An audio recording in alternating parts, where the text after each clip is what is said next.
करकट पर दुनिया से लौटा सैर कर तो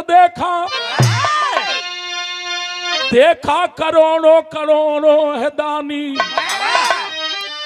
कोई तन दान की कोई धन दान की, सीमा पर कोई लुटाता जवानी, मगर मोर ध्वज की मिसल याद आती तो बाला भी आंखों में भर लेते पानी।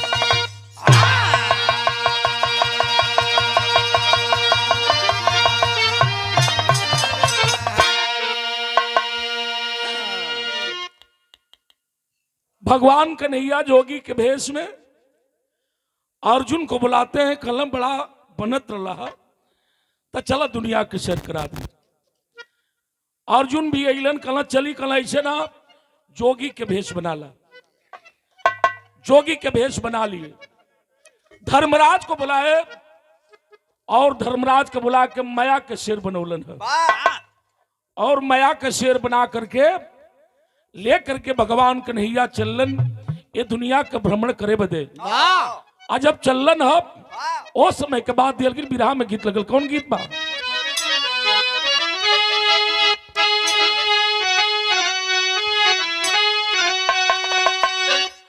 अरे कोठा ऊपर कोठरी हलुआइया के दुकान, अब हाथ से लड्डू छूट गई, हाइल हलवाइन मारे शान। अरे क्रिया खैला वो क्रिया खैला, अरे क्रिया खैला पालम अब ही नदान।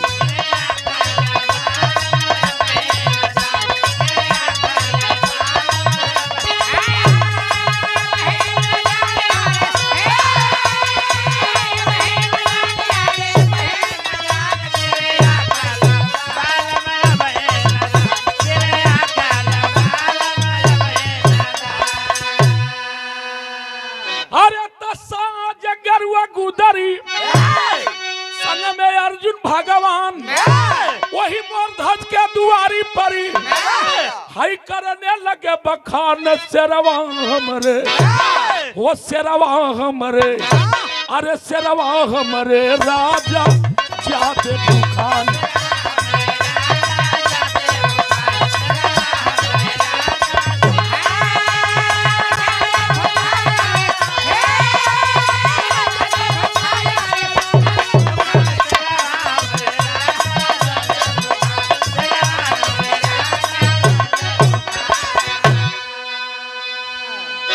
पहुंच गए मोरध्वज राजा के दरवाजे पर। राजा की जय हो, नगर की जय हो, डी की जय हो। अब जोगी बाने लगल सब।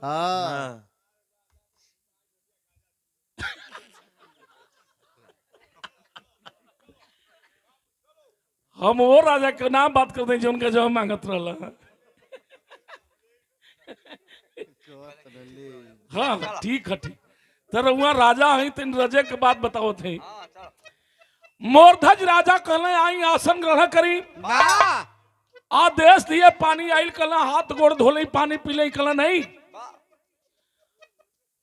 ठीक है इतनी शांति बनाई।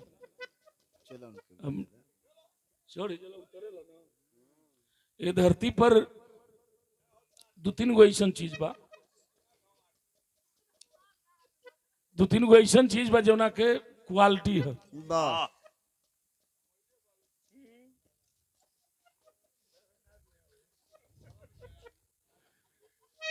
हाँ हो मान लो कहब तो ये कहियन की देखा ये फिर पतोहिया के बाद मेहरुआ के बाद बतियाओ तो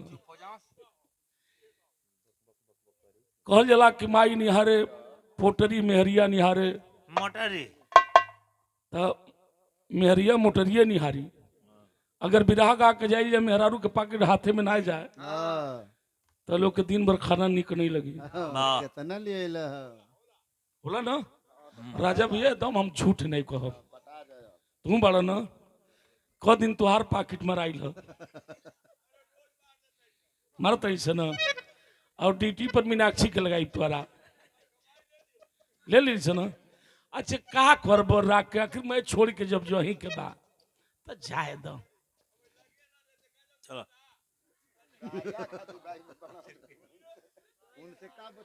देखा पिए वाला लोग बड़ा चालाक होलन हो पिंटू, चल लो पिए वाला इतना लोग चालाक होन कि बिहार में दारू बंद बा, हमनी के उत्तर प्रदेश में ठेलत है। जे के मंगावे के बाबू कहीं भैया अंग्रेजी के अब तनी शांति ले लई, शांति ले लई बिरहावा हो जाए, मान जाई मोहताज राजा कहले जोगी बाबा बैठिए, पानी पी लीजिए, भोजन कर लीजिए, हीरा जवाहरात सोना चांदी कहिए लाद दूं। कहला नहीं, पानी भी पिएंगे, भोजन भी करेंगे, हीरा जवाहरात सोना चांदी दान दक्षिणा में ले, लेकिन एक बात है, हमनी के साथ में शेर बा और शेर मेरा कई रोज से भूखा है। हमनी के कहीं रोटी भोजन पताई मिल जात बा, लेकिन शेर के हमरा कई रोज भूखा बा, भोजन नहीं मिलल। अगर खिलाना है तो पहले मेरे शेर को खिलाइए, उसके बाद हम भोजन कर लेंगे। एगो बात कहलन, का कहलन, नज कलाइन है।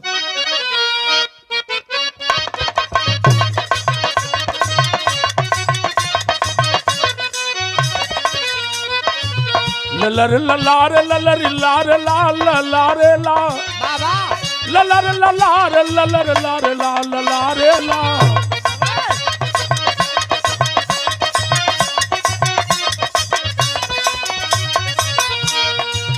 कहे जोगी की मेरी बात ये महाराज सुनो, कहे जोगी की मेरी बात ये महाराज सुनो, मांस पशुओं का नहीं खाता ये बनराज सुनो।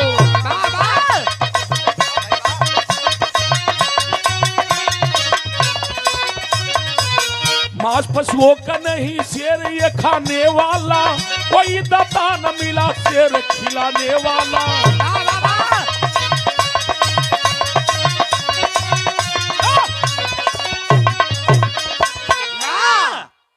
तनी बात समझ ली, कल पहले मेरे शेर को खिला दिए। राजा हंसे लगलन, कल की राजा के दरबार है, पिंटू के दरबार है, यहाँ का आजा हो जा कौन चला जोन चाहबत तो मिली, लेकिन पहले ढेर से बैठ तो अब हाला करबत कहाँ से मिली, ना मिली।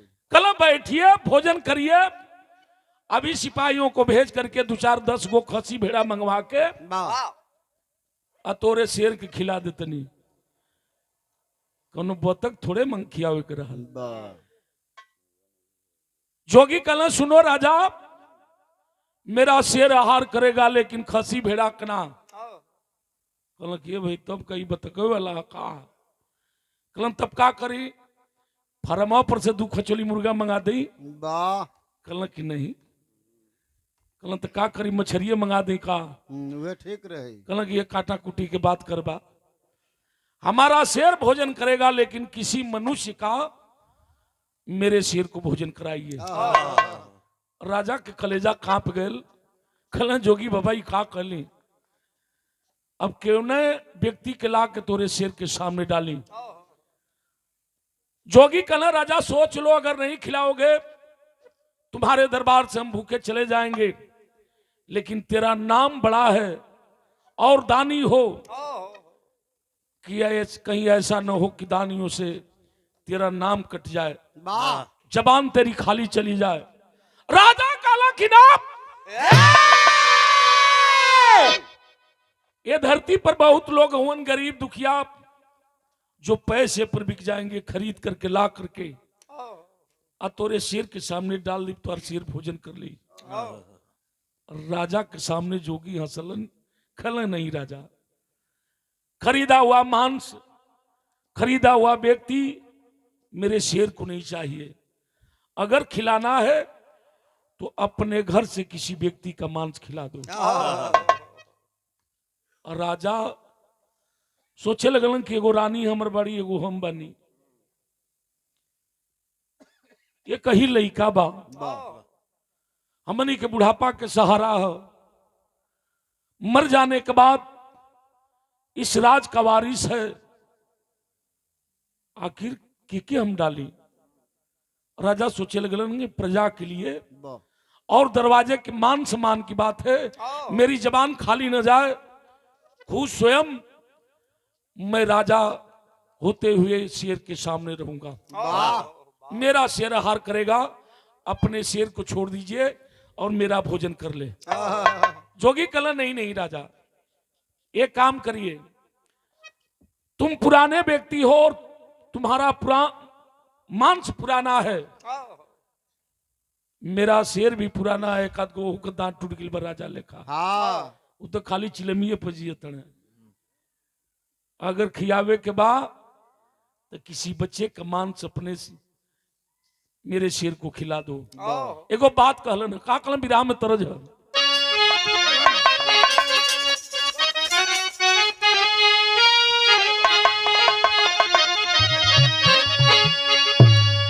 अरे तनी बिया की डाल मैया और लवली झूला नवई हो की झूली तब मैया मोरी झूल मैया मोरी गावे लिखतिया हो की झूली झूली।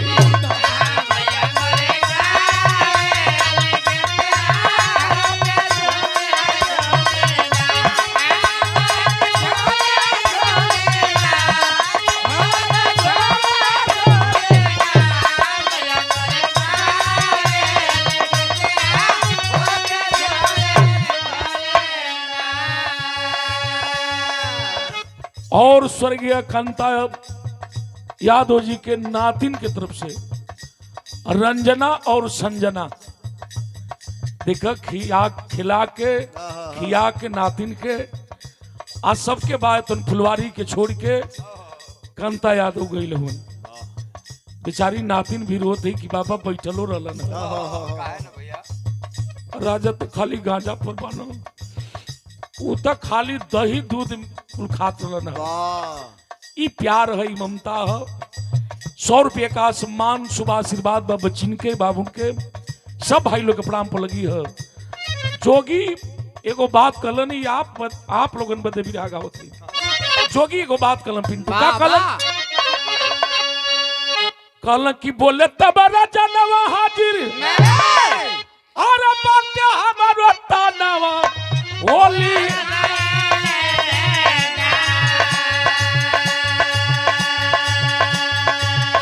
बोले तब राजा नवा हाजिर बाटे हमारो तानवा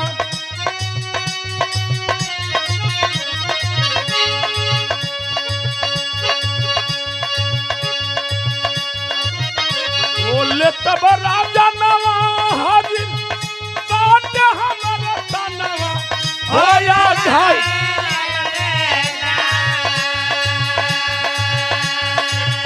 होया घाई शेर खा के मोर बदनवा होया घाई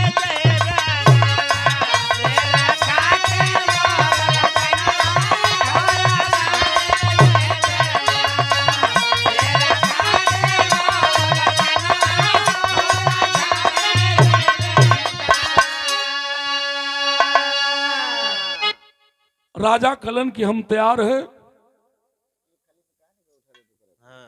और एक काम करिए कि अपने शेर को छोड़ दीजिए।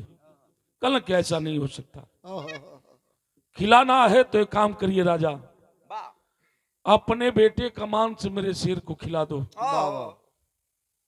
राजा के अखिया से झरझर झरझर आंसू चले लगल। मालिक ये का कहती जोगी बाबा? कलन कुछ नहीं, अगर खिलाना है मेरे शेर को तो अपने बेटा को बुलाई और बुला करके मेरे शेर के सामने डाल दो। कन्हैया कहलन है का? अरे बोले कुंवर कन्हई अपने अरे बचवा के लिए आई वो कराई दे बना हमारा शेर के भोजनवा हो कराई दे बना। राजा के आंख से झरझर झरझर आंसू चलत है। ओहो कब महल की ओर ताकत हुए, जोगिन की ताकत हुए, बाघ की ओर ताकत हुए, शेर की ओर ताकत हुए। आखिर हम बेटा के डाल दीप शेर खा ली। हाथ जोड़ के जोगिन से एक बात राजा कलम, बाबा हम अपने बेटा के डाल दीप शेर के सामने, हमारी भी मजबूरी है, हमार बेटा जरूर बा, लेकिन इस बेटे पर हक महतारी के भी है। जौन माई 9 महीना गर्भ में पल्ले बा, पुछले बा, जन्म देले बा, दर्द पीड़ा सहले हो। आदेश करती तनी हम रानी से पूछ लेती। जोगी हंसला टटा के कहला, बाहरे राजा, हम जल्दी कि कोई बहादुर राजा होगा, शेरे दिल राजा होगा, हम नहीं जानी कि नहीं मेहर बसुओ राजा होला। अभी हेती चुकी बात है, मेहरारू से पूछे जाइबा, है मेहरारू से जाए मर्दवा तो के तो डूब के मर जाए के चाहिए। बात लगल पान जी से राजा के। खैर जोगी कल जाओ, देर मत करना, जल्दी पूछ के आवा। सोचल काजिन मेहरारू जाता झुरा दे। राजा चलन हका, अरे तई छक्कारू पूरी लेकिन, छक्कारू पूरी लेकिन, अरे बाटा माजा पूरी हो जाना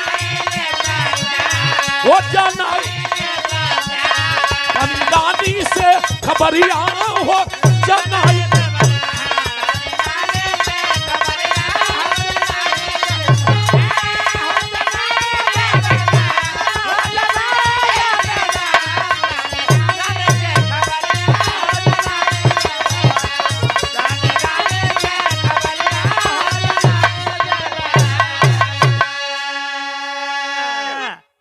राजा धीरे धीरे धीरे महल में प्रवेश कैलन है। रानी ऐसे ही चिताने सुतल है। राजा गिलन, का हो रानी? ए रानी, का हो? बोला हो, खाली मोबाइल में भुलाई रहलू। नहीं मैंने वहां के बात बताओ तुम। अब कौन हम राजा हूँ, राजा थोड़े हैं। वो बतौलन, राजा गिलन, रानी के बाद दिलन। रानी झट पानी लेके ली। देखी ये औरत के ऐसा सम्मान है। पानी लेके ली, राजा के देली। हो सके कहीं लड़ाई पर से ली, थाकल नहीं, पानी देली, हाथ गोड़ धोई, बैठी। राजा बैठलन है, लेकिन राजा की आंख से झरझर झरझर आंसू चलत है। रानी कली ही का, आप इतने दयावान और इतने बहादुर राजा होकर तोरे आंख में आंसू शोभा नहीं दे। लड़ाई के दरमियान कहीं पीठ दिखा के भागिली, दुश्मन खेल दिलस, या कोई ताना मार दिहल। कहले नहीं रानी, जानल चाहत हो तेको बात कहलन। का कहलन?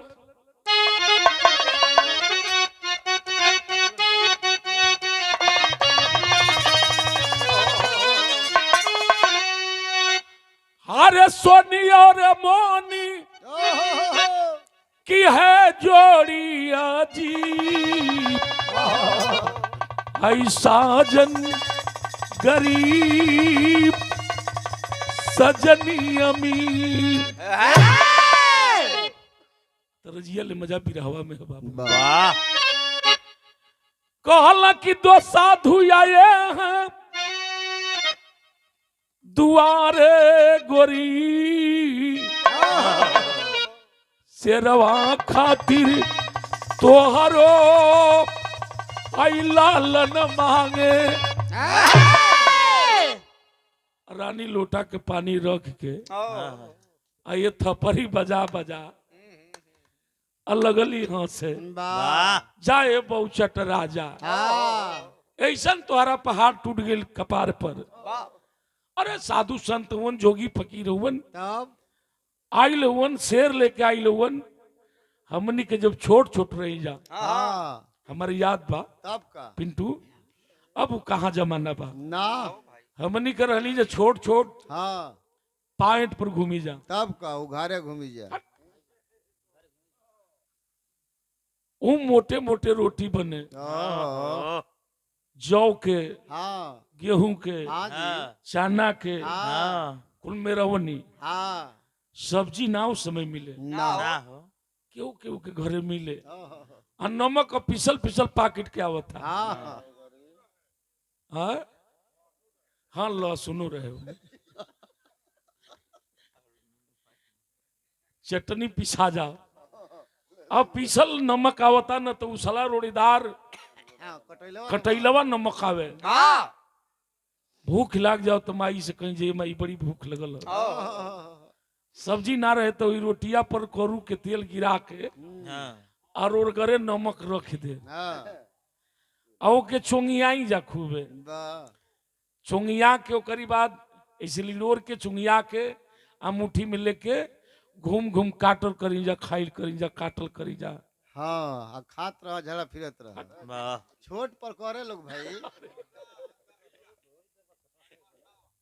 हाँ तो ऊ जमाना रहल हो बाबू, एगरी तो चट्टी पर लोग कहते कि अंडा रोल खैले हैं। हाँ वो समय के उहे रोटिया, ये समय की है अंडा रोल हो गेल है।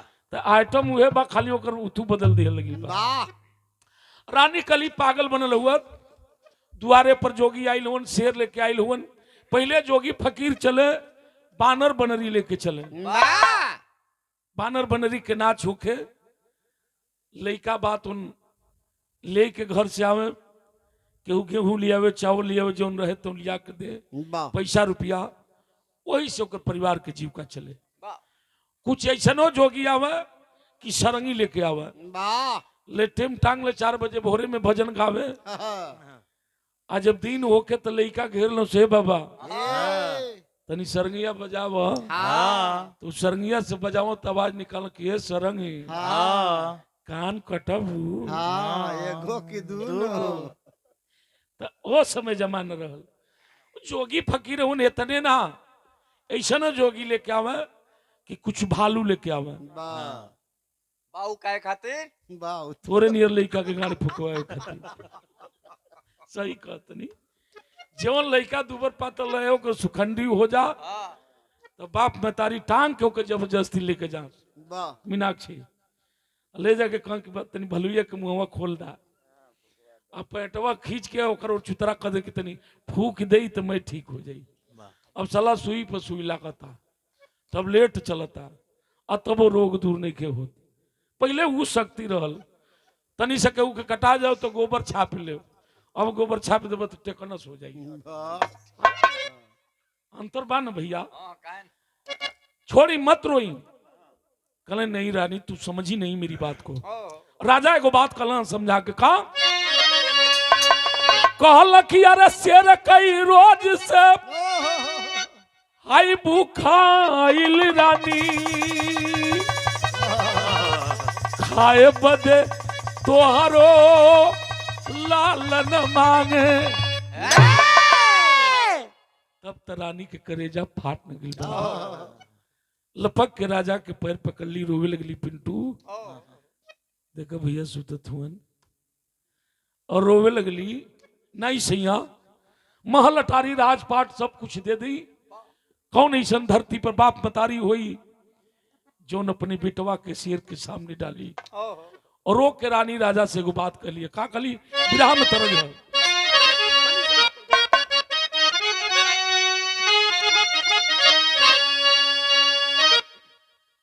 बड़ा रज के माता बनी गावे, अरे आज एक दसिया हाय बिहान दू या दसिया तिरसिया के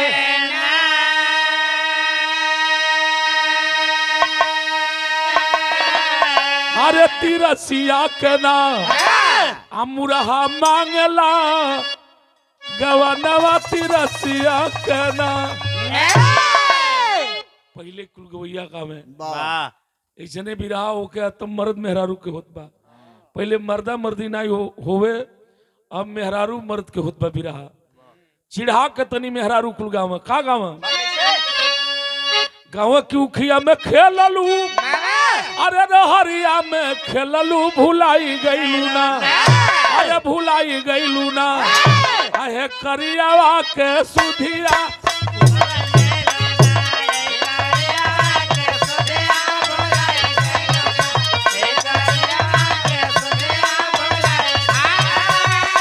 भुलाई गईलू ना हो भुलाई, हे भरोसा के सुधिया भुलाई गईलू।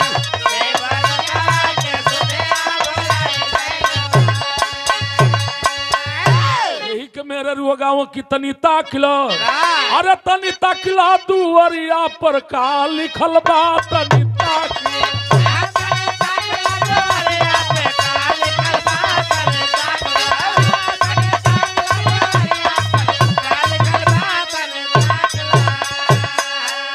तनी आप लोगन के मनोरंजन बदे रहल, तनी भी रवा पर आज ही रानी रोवत ही रो के गो बात कली, का कली?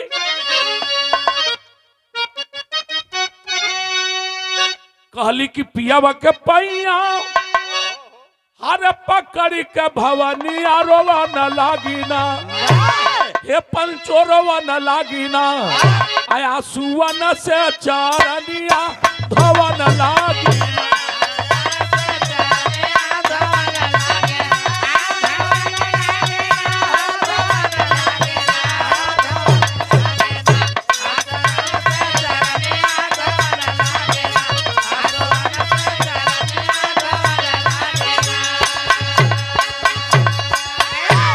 कली कि ना हो राजा, राजपाट महल अटारी धन दौलत रुपया पैसा मैं दे दा, लेकिन कदाप अपने बेटा के हम शेर के सामने नहीं डालब। राजा कहले रानी, एक तरफ तेरी जबान है, एक तरफ मेरी जबान है, तो एक तरफ बेटा है तेरा, या तो अपने बेटा को बचा ले या तो मेरी जबान को रख ले। रानी सोचे लगली कि पति परमेश्वर होलन, भगवान के रूप होलन, अब कहाँ परमेश्वर मानत है, ढेर मानत रह तो नीला डराम दुबड़ी सीमेंट मंगावत एकदम प्लास्टर करा देते बुझिया एकदम प्लास्टर करा देते, मैंने फिर कभी जिंदगी में तने क्यों उखड़ल अगर खड़ान जा पर जिंदगी गईले है, वो चला गया जमाना। वो सती अनसुईया, वो सावित्री, वो गीता, वो सीता,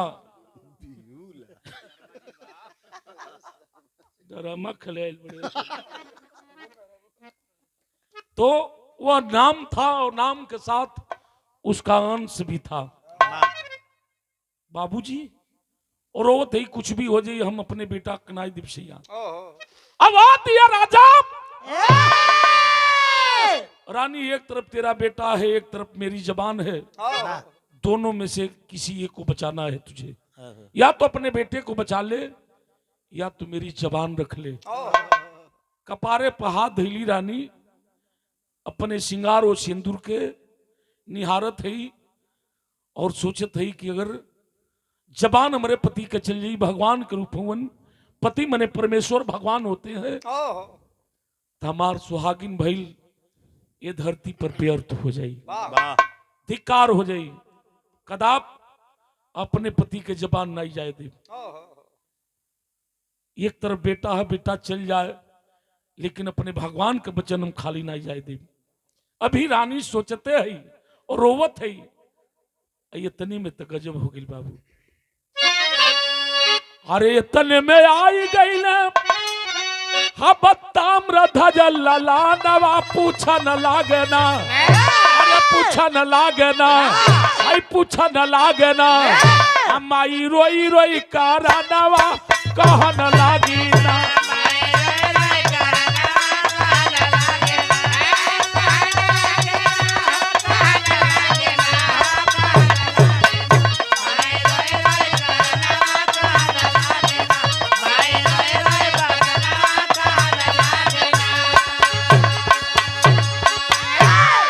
इतना ही में ताम्र ध्वज बेटा कहीं खेलत रह लागल, देखलस माई के आंख में आंसू हो, जाके माई के आंचल में गोदी में बैठ गए आंचल खींच के मतारी के आंसू पोछे थे, माई माई काहे रोत हो। जब बाबू के अपने तकलस तो बाबू के आंख में आंसू है, छोड़ के बाबू के लगे गए, अखबारी में पकड़ ले हो बाबू के, बाबू काहे रोत हुआ। माई अपने लाल के मुंह निहारत बा, राजा अपने बेटा के मुंह निहारत हुए। जोगी आवाज देते हुए, बड़ा देर हो गई राजा, खियबा कि जाई जा। कल नहीं बाबा आवत ही जा। सारी बात मतारी जब बतौलस की दुरावे पर दरवाजे पर 2 ठे जोगी आई लोन, साथ में शेर बा। शेर कई रोज से भूखा बा, आ तोहरे आहार करी, तुहार भोजन करी। ओ ताम्रध्वज बेटा जब सुनलस हो, हसल ठठा के बस इतने खातिर रोत हुआ लोग। ये परहित की जिंदगी है, मेरी जिंदगी सार्थक हो जाएगी अगर हमसे किसी की क्षुधा भर जाए। इससे बड़ा उपकार, इससे बड़ा तीर्थ, इससे बड़ा कोई धाम ये धरती पर हो ही नहीं सकता। अहो भाग्य मानुष तन पावा, ये हमारी भाग्य है, मैं मनुष्य का जन्म पाया हूं और मेरी जिंदगी सार्थक हो जाएगी जब शेर मेरा आहार कर लेगा, भोजन कर लेगा। आई आंसू पोछा लोग, आए माया के खत्म कर लो कि नहीं, हम तुहार हैं। ये दूसरे का मानत बा, हम तुहार बेटा जरूर हैं, माई तुहार बेटा जरूर नहीं, लेकिन हम दूसरे का मानत हैं। ये जिंदगी सार्थक हो जाएगी। जोगी कल खियाबा कि जाए जा, बड़ा घरों में घुचुर पुचुर बतियावत हुआ लोग। कल नहीं बाबा आवत है, उठा लिए दोनों प्राणी अपने बच्चों को, आ उठा करके बिटवा के चलन है। तब हल का अरे शेर पास में आए राजा, कहने लगे उस बार, आरा लेकर राजा रानी चीरो जल्द संतान।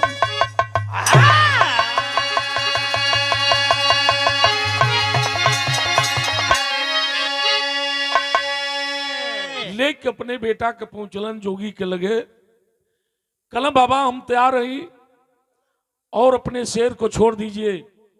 भैया भैया, ए भैया, यूट्यूबर भाई लोग, बस 2 मिनट कहला, अब देर मत करिए, यारा उठाइए, अपने बेटे के सर पर रखिए और अपने बेटा को चीर करके मेरे शेर के सामने डाल दो।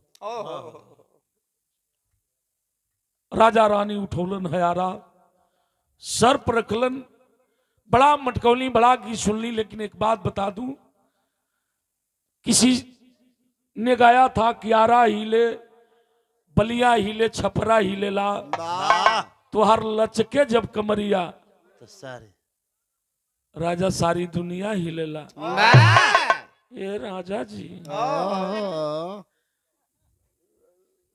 आरा हिले, यानी बिहार वाला आरा ना हिलत रहल, राजा रानी जौन आरा चलावत रहलन वो आरा हिलत रहल। छपरा हिले, छपरा का मतलब बिहार वाला छपरा ना हिलत रहल। बेटा हो दादा, जिस छप्पर के नीचे राजा रानी अपने बेटा ताम्रध्वज को चीर रहे थे, वो छप्पर हिल रहा था, वो महल हिल रही थी, धरती आसमान हिल रहा था। तो हर लचके जब कमरिया सारी दुनिया हिलेला। लचक मार के राजा रानी अपने बेटा ताम्रध्वज को चीरने लगे तो ये धरती आसमान कांपने लगा। बाहर मालिक, ये कौन परीक्षा लेत हुआ? पूरा विराह के निचोड़ आल्हा में देवे के पड़ कैसे।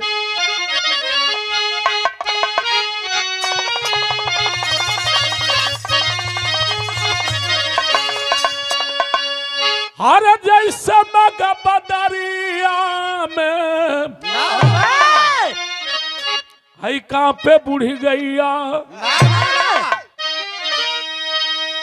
तब बिना रे हवा के अरे पिपरा पात ही ली जा।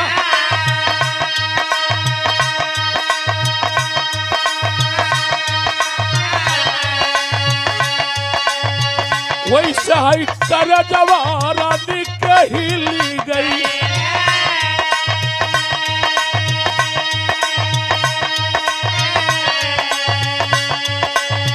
राजा तब रानी के कहेल समझा,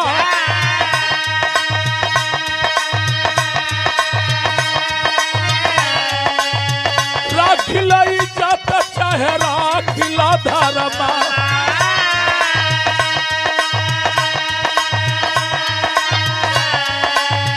मनवे में रानी तैबा करेली पीछा,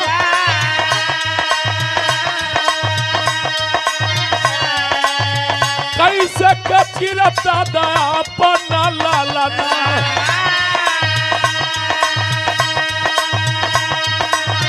नव महर खली गर्भ में जोगा, केलया बटनवा ललान के लगवा।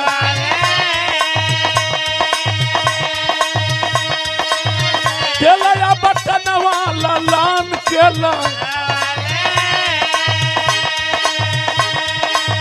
कबले राजा दिहल यारा हाथ में था।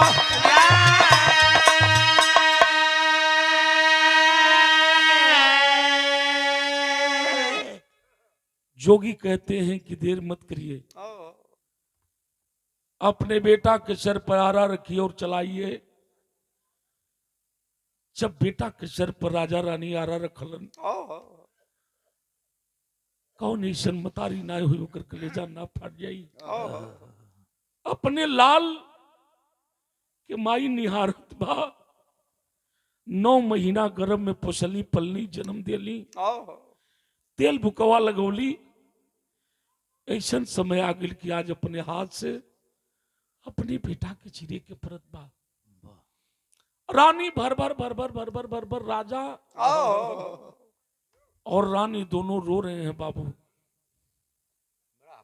भैया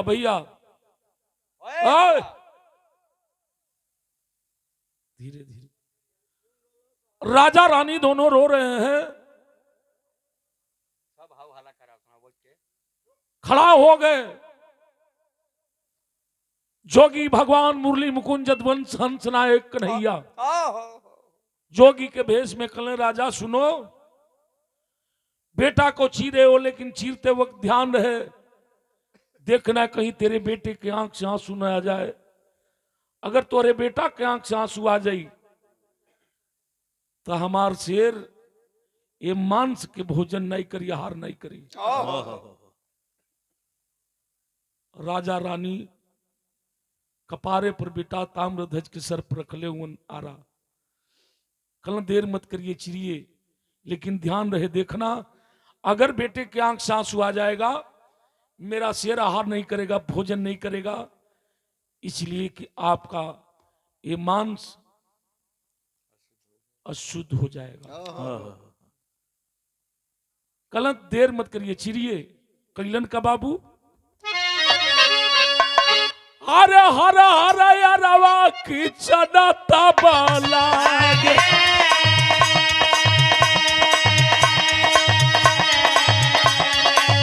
हरा हरा यारवा की चनता लागे।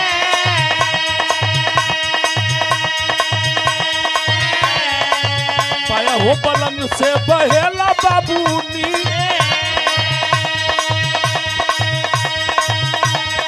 पाया हो लंग से बहेला बाबूनी। अरे पहले दोषी दन तोहरो राजा ना, अरे पहले दोषी दन तोहरो राजा। अब हंसी के बुरारी कहेलन जादू भी।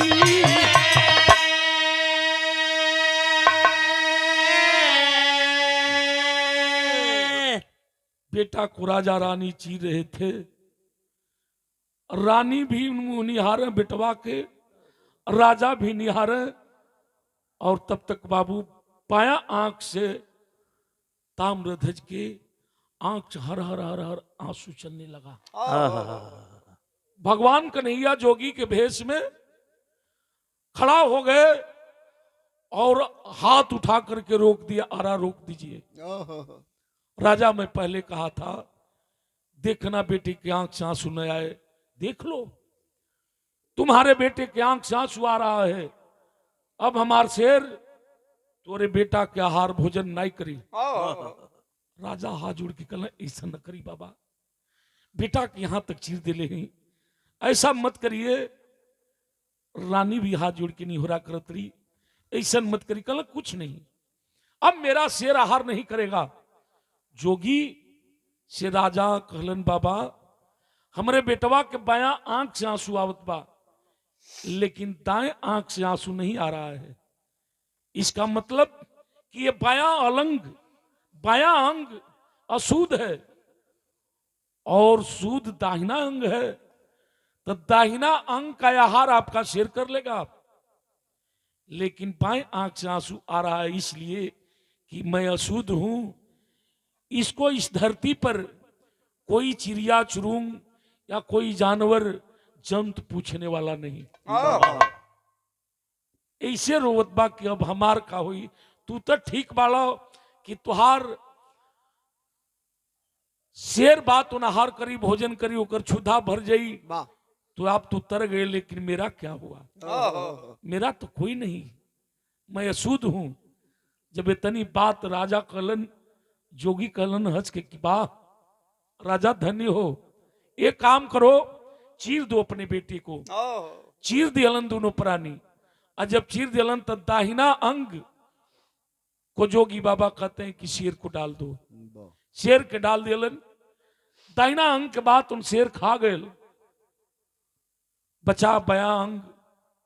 कहले मालिक एक ही का करी। जोगी बाबा कहलन कि राजा तुम धन्य हो, रानी से कह दो कोई इसे काट काट करके छोटा छोटा पीस बनाए और कढ़ाई में ताल के विधिवत से रानी भोजन बनावा। इस बाएं अंग का मांस का हार स्वयं खुद मैं करूंगा। वह राजा जौन खैले रहलन बकुलावा, हंसवा खैले रहलन, तो देखा इहो राजा मांस के हार करे। ई जोगी चलन, ई जोगी बाणा की मांस के हार बदे कला स्वयं हम भोजन करेंगे, लेकिन रानी से कह दो कि थोड़ा हम तीखा खाते हैं, खाली शुरुआ पियब तो काम नहीं चली। थोड़ा मिर्च मसाला डालकर रानी से कह दो बनाए। और एक बात रहे, खाना बनाते वक्त रानी से कह दो कि मांगली गीत गाती रहे। अब तो उरी न बजर गिर गए। रानी राजा के कहू नटली कहली कि वाह, लड़का के चिरवा दियलन सा, आधा शेर के बाद उन डाल दियलन। अब अपने हाथ से हम कैसे बनाई, वो काम करी। साधु ओरिजिनल ना हो सही ललगड़ियावा जोगी हो आदित्यनाथ के मठ से आयल हो, वो काम करा हमारा बस के नहीं है। राजा हाथ जोड़ के रानी से कल ऐसे न करा, भोजन बनावा। तब राजा कलन का कलन कहला कि अरे प्रेम के रसोईया,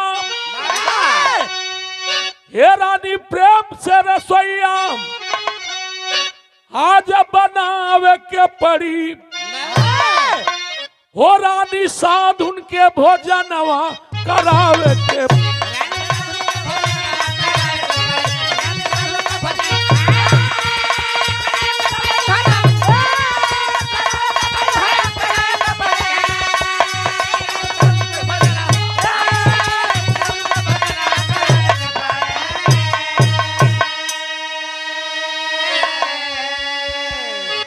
ये भैया बिलख बिलखी हाई रानी भोजन बनाई, अब भोजन कर न चल ले अर्जुन कन्हाई।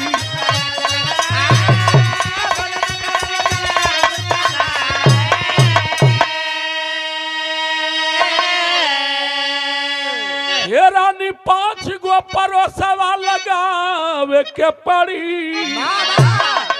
तरानी साधुन के भोजनवा करावे के पड़ी। भोजन तैयार भइल। रानी राजा से कली की जाई बुला के आ जोगी बाबा लोग के भोजन करा दी। राजा गिलन हाथ जोड़ के कलन बाबा दरवाजे पर आए हुए मेहमान भगवान के रूप हुआ करते हैं, चलिए चल के ठहरी पे बैठ के भोजन कर ली।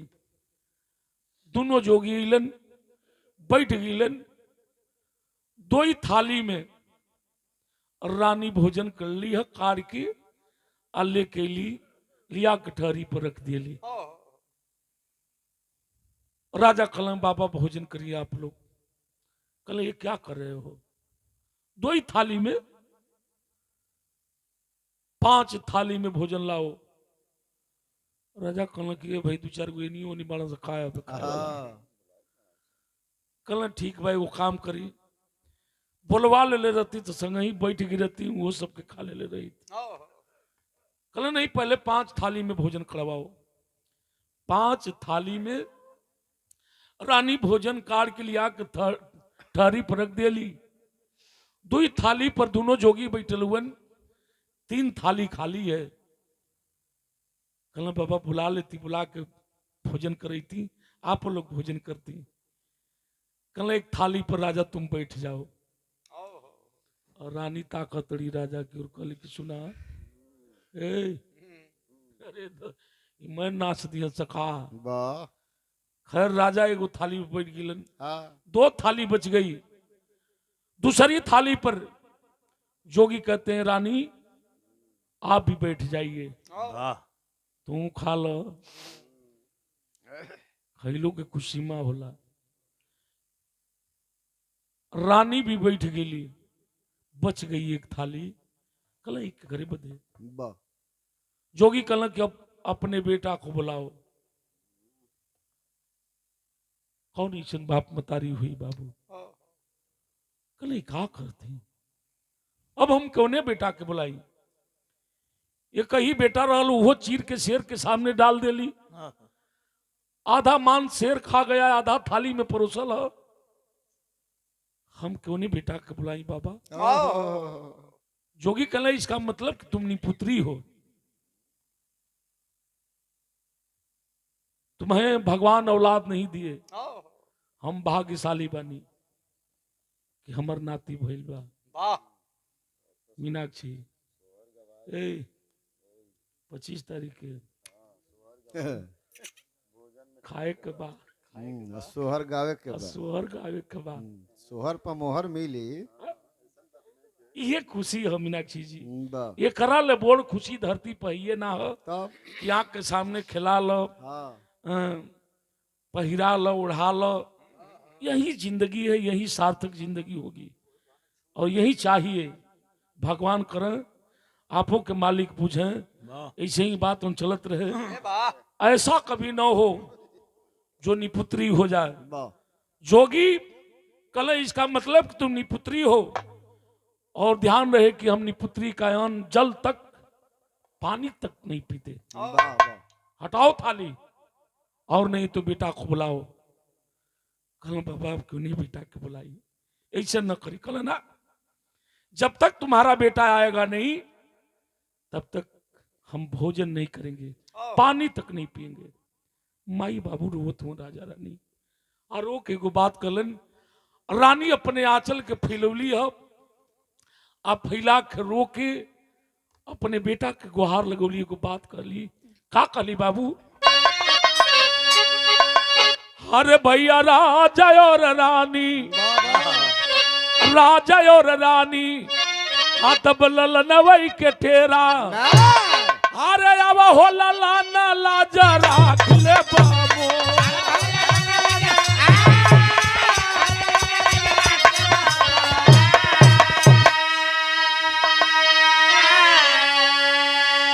अरे तो साधु घर को हिले आज मनावे के पड़ी। अरे रानी साधुन के भोजनवा करावे के।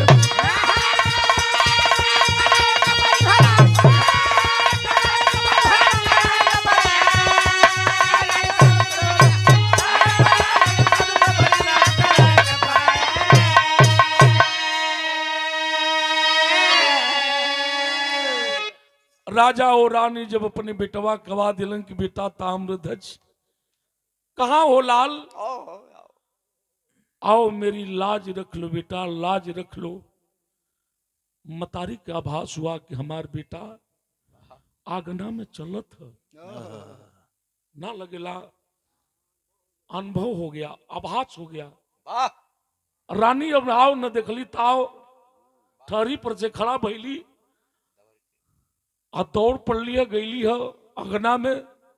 आ गईली तो सचमुच देखत है कि हमार बेटा ताम्रध्वज ये अगना में तुलबुल तुलबुल चलत है। अरे वाह।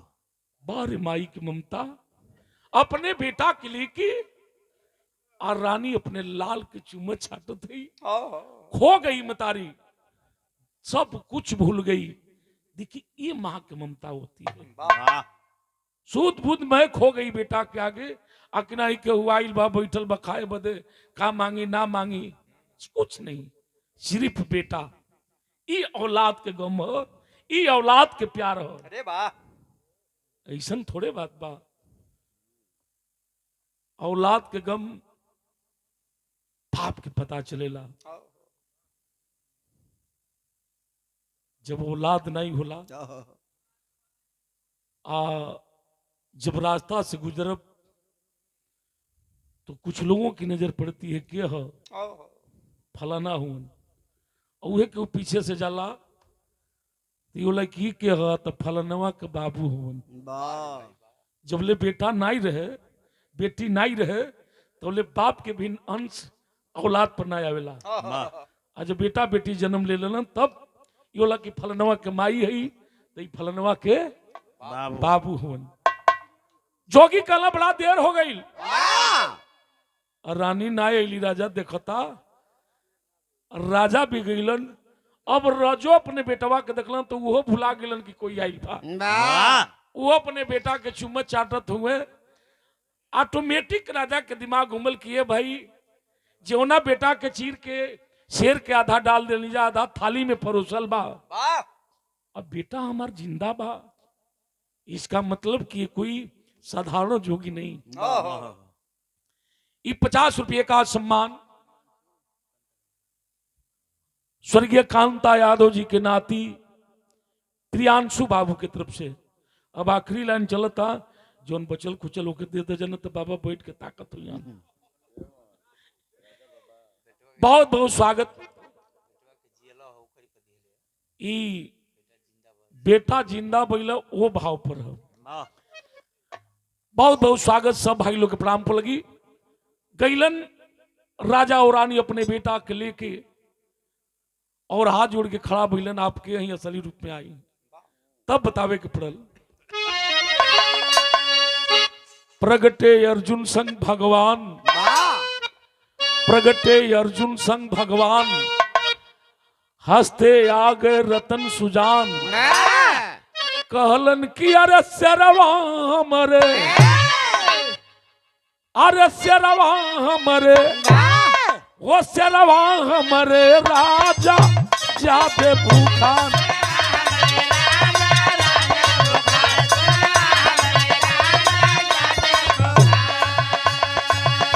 अरे ऐसन परीक्षा कोई से लिया ना मुरारी, बलगम में कहेलन आतू।